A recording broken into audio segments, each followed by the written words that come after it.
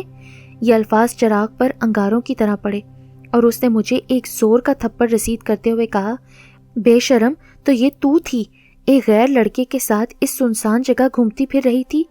ادھر چراغ کی گرفت میں میرا بازو تھا اور ادھر دو گنڈے عاطف کو پیٹ رہے تھے۔ جب اس کے چہرے سے خون بہنے لگا وہ اسے چھوڑ کر ہماری طرف آئے۔ ہاں بھائی، شکار آ گیا چراغ، بکواس بند کرو، چراغ گرایا، اور دفع ہو جاؤ یہاں سے، اس نے ڈانٹ کر ان سے کہا۔ وہ حیران اس کا منہ دیکھنے لگے، پھر ایک نے دوسرے سے کہا، کیا ہو کیا ہے اسے؟ بہن ہے یہ میری، یہ کہہ کر اس نے عاطف کے ہاتھ سے گری موٹر بائک کی چابی سڑک سے اٹھا لی اور مجھے کہا، بیٹھو اس پر، گھر چل کر میں نمٹتا ہوں تم سے۔ عاطف سڑک پر چہرے سے لہو پونچھتا رہ گیا اور چراغ مجھے عاطف کی سواری پر بٹھا کر گھر آ گیا۔ گھر کی دہلیز پر آ کر اس نے اس قدر زور سے صحن کی طرف مجھے دھکا دیا کہ میں سامنے پڑی چارپائی پر بیٹھی اماں کے اوپر جا کر گری۔ تبھی ان کے منہ سے چیخ نکل گئی، چراغ یہ کیا کر رہا ہے تو؟ چراغ اپنے حواسوں میں کب تھا؟ وہ چھری اٹھانے کے لیے باورچی خانے کی طرف دوڑا۔ آج تو میں اس کا خاتمہ کر کے رہوں گا۔ ماں سمجھ گئی کہ عاطف کے ساتھ مجھے موٹر بائک پر چراغ نے دیکھ لیا ہے۔ جس بات کا ان کو ڈر تھا وہی ہو گیا۔ میں نے منگنی کر دی ہے اس کی۔ عاطف منگیتر ہے صنوبر کا، ٹیوشن پڑھانے جاتی ہے یہ بیچاری ہمارا پیٹ پالنے کے لیے۔ کچھ ہوش کر۔ اماں سر پیٹنے لگیں۔ بھائی کے ہاتھ میں چھری دیکھ کر میں تو دوڑ کے کمرے میں جا گھسی اور اندر سے کنڈی لگا لی۔ چراغ اماں سے جھگڑنے کے بعد چھری پکڑے باہر نکل گیا۔ جب وہ دونوں گنڈے گاڑی میں بیٹھ کر چلے گئے تو عاطف کے پاس قریبی بنگلے سے نکل کر ایک شخص آیا۔ وہ اپنی بالائی منزل سے سارا تماشا دیکھ رہا تھا۔ اس نے ہی اسے گھر تک پہنچایا۔ بھائی اپنے دروازے کی دہلیز پر بیٹھا اس کا انتظار کر رہا تھا۔ اماں نے اس کو بتا دیا تھا کہ یہ ہمارے پڑوسی تمہارے جیل جانے کے بعد سامنے والے گھر میں آئے ہیں۔ اس لڑکے کی ماں نے صنوبر کا رشتہ اپنے بیٹے کے لیے مانگا تو میں نے منگنی کر دی صنوبر کی عاطف سے۔ تو جیل میں تھا، کون لینے جاتا اسے؟ میں ہی لینے کو بھیجتی ہوں عاطف کو۔ ماں کی ان باتوں پر چراغ کب کان دھرنے والا تھا؟ عاطف کو دیکھتے ہی اس نے چھری سے اس پر حملہ کر دیا۔ وہ بیچارہ نہتا تھا، کیا مقابلہ کرتا؟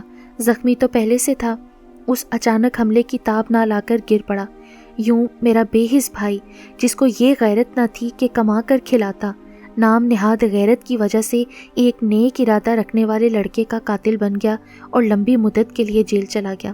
میرا گھر بسانے، سکون سے زندگی گزارنے کا خواب ہی رہ گیا اور میں ماں اور بہن کا پیٹ پالنے کو در در کی ٹھوکریں کھاتے کھاتے بالآخر ایک نرس بن گئی۔ باقی زندگی مریضوں کی دیکھ بھال میں کٹی، یہاں تک کہ جب بھائی سزا کاٹ کر آیا تو ماں مر چکی تھی، چھوٹی بہن کی میں نے شادی کر دی تھی اور چراغ جیل سے ایسا مرض لگا کر آیا کہ وہ 1 سال بھی نہ جی پایا۔ اس کو اسپتال میں داخل کرایا لیکن اس کا مرض لا علاج تھا۔ بالآخر میرے اکلوتے بھائی نے میرے ہی ہاتھوں میں دم دے دیا۔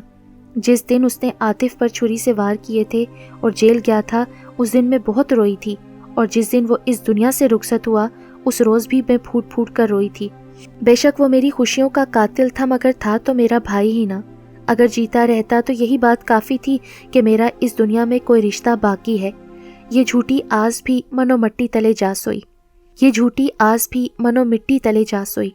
اب میں اکیلی جینے پر مجبور تھی۔ نوکری کرتی رہی یہاں تک کہ بڑھاپے نے آ لیا۔ سر شکر کہ سرکاری اسپتال میں نوکری ملی تھی۔ آج پینشن ہی میرا سب کچھ ہے کہ 2 وقت کی روٹی بغیر کسی کے آگے ہاتھ پھیلائے مل جاتی ہے۔ اگر یہی انسان کی زندگی ہے تو یہی زندگی میرا بھی انعام ہے۔ یہی سوچتی ہوں کہ زندگی نے تو بہت روک دیے، شاید موت کے بعد کبھی نہ ختم ہونے والی زندگی میں کچھ چین نصیب ہو۔